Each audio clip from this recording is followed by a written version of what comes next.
ओबीसीतून आरक्षण मिळावं या मागणीसाठी मराठा समाज मुंबईमध्ये आंदोलन करत आहे। तर त्याच पार्श्वभूमीवर नागपूरमध्ये सुद्धा उद्यापासून ओबीसी महासंघाचं साखळी उपोषण असणार आहे।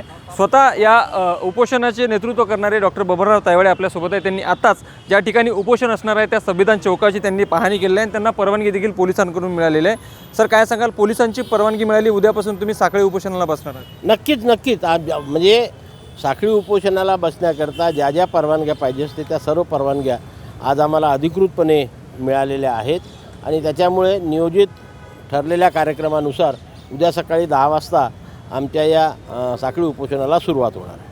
मात्र कुठेतरी मराठा समाजाची आक्रमकता पाहता सरकारने जर ओबीसी कोट्यातून जर त्यांची जी काही मागणी आहे आरक्षण देण्याची ती जर मान्य जर केली तर पुढील भूमिका काय राहू शकते? सध्या तरी साखळी उपोषणाची आपली भूमिका असली तरी पुढे काय? या महाराष्ट्रातील घराघरातून ओबीसी घराच्या बाहेर पडेल आणि आपल्या संविधानिक आरक्षणाचं रक्षण करेल। आज आम्हाला तिची गरज भासत नाही म्हणून त्या स्टेजवरती आम्ही गेलो नाही, पण ज्या दिवशी ओबीसी आरक्षणाला धक्का लागतो आहे आमच्या निदर्शनामध्ये येईल त्या दिवशी या राज्यातील ओबीसी 60% असलेला ओबीसी झोपणार नाही। यांच्यापेक्षा जास्त संख्येने आम्ही मुंबईमध्ये दिसू।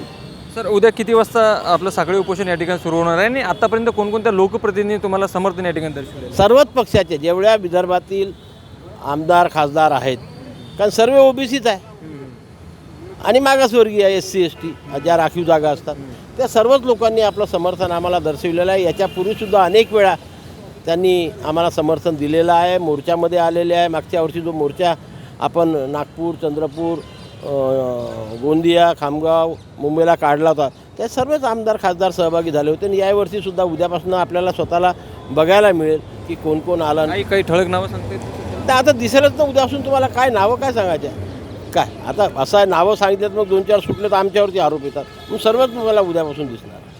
नक्कीच आपण पाहू शकतो की उद्यापासून ओबीसी महासंघाचं नागपूरच्या संविधान चौकामध्ये साखळी उपोषण जे आहे ते सुरू होणार आहे। ज्या पद्धतीने मनोज जरांगे पाटील तीव्रतेने मुंबईमध्ये ओबीसीमधूनच आरक्षण मिळावं मराठा समाजाला या मागणीसाठी आंदोलन करतायत, तशीच तीव्रता जशा पद्धतीने मराठा समाजाचं आंदोलन वाढेल तशी तीव्रता ओबीसी समाजाच्या आंदोलन देखील येईल आणि सध्या साखळी उपोषणाने सुरुवात जी आहे ते उद्यापासून या ठिकाणी संविधान चौकातून केली जाणार आहे। मात्र मराठा आंदोलकांची तीव्रता पाहता या ठिकाणी ओबीसी समाजात देखील आंदोलनाची तीव्रता वाढेल असा इशारा आता ओबीसी महासंघाचे राष्ट्रीय अध्यक्ष डॉक्टर बबनराव तायवाडे सर यांनी दिला आहे। लोकशाही मराठीकरता मी ज्ञानेश्वर पवार, नागपूर। लोकशाही मराठी ऐका, पहा, जागरूक रहा।